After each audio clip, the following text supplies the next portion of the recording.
দেখুন, গৃহে যত্রতত্র দেবতাদের ছবি বা মূর্তি অথবা অন্য কোনো ছবি লাগাবেন না। প্রায় প্রত্যেক বাড়িতেই কম বেশি দেবদেবীর ফটো, ক্যালেন্ডার দেয়ালে এখানে সেখানে ঝোলানো অবস্থায় দেখতে পাওয়া যায়। তো আবার অনেকে ছোট ছোট মূর্তি এনে কি করে এখানে ওখানে বসিয়ে রাখে, কিন্তু সমস্ত ছবি বা মূর্তি অনেক সময় বিরূপ প্রতিক্রিয়ার সৃষ্টি করে থাকে। যেমন ধরুন রামায়ণ বা মহাভারতের কোনো যুদ্ধের ছবি গৃহে না লাগানোই ভালো। এতে বিরূপ প্রতিক্রিয়া সৃষ্টি হয়, মনের মধ্যে কিন্তু জেদ, রাগ, ঈর্ষা বাড়ে। রক্ত ঝরছে এরকম কোনো ছবি, মানে কোনো মূর্তি হতে পারে, তার শোবার ঘরে পড়ার ঘরে রাখবেন না। বিশেষ করে বাড়িতে এই ধরনের ছবি মূর্তি না রাখাটাই ভালো। এতে রাগ, জেদ, ক্রোধ বৃদ্ধি পেয়ে থাকে। তলোয়ার, ধারালো বস্তু বা তলোয়ার দিয়ে কাটা কোনো মুন্ডুর ছবি, এরকম ধরনের মূর্তি আপনার বাড়িতে রাখবেন না।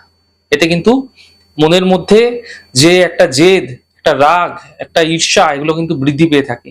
অনেক সময় ঘরের সৌন্দর্য বৃদ্ধির জন্য কোনো রাক্ষস বা ভয়ানক দৈত্যের ছবি বা মুখোশ অনেকে শোপিস হিসাবে কিন্তু টানিয়ে রাখে আলমারির গায়ে, দেওয়ালের গায়ে।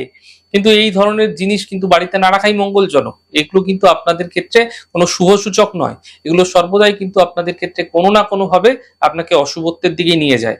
আগুন লেগে গেছে, কোনো কিছু পুড়ে যাচ্ছে, এরকম কোনো ছবি ঘরে টানাবেন না। তবে যজ্ঞ হচ্ছে, কোন ধর্মীয় অনুষ্ঠান হচ্ছে, হোম হচ্ছে ইত্যাদির ছবি আপনারা লাগাতে পারেন।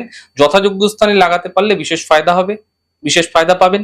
যে ছবিতে দেখা যাচ্ছে কোনো ব্যক্তি কাঁদছে, কেউ ভয়ে চিৎকার করছে, এরকম ধরনের ছবি গৃহে রাখবেন না। এতে ভয় ভীতি বৃদ্ধি পায়, মানসিক উদ্বেগ, অস্থিরতা বৃদ্ধি পেয়ে থাকে মনের মধ্যে। সিঁড়ির নিচে কোনো দেবদেবীর ছবি বা মূর্তি রাখবেন না আপনারা ভুল করেও। ভগবান গণেশের একাধিক শোপিস অনেকের বাড়িতে দেখেছি আমি, যে অনেকেই কিন্তু গৃহে রেখে থাকে। মানে একাধিক গণেশের শোপিস থাকে, তো ভাবে যে গণেশের শোপিস দেখতে সুন্দর, তো রেখে দিই। তো ভুল করেও আপনারা রাখবেন না একাধিক গণেশের ছবি। এতে আপনাদের কি হবে, কোনো কাজে আপনারা সিদ্ধান্ত নিতে পারবেন না।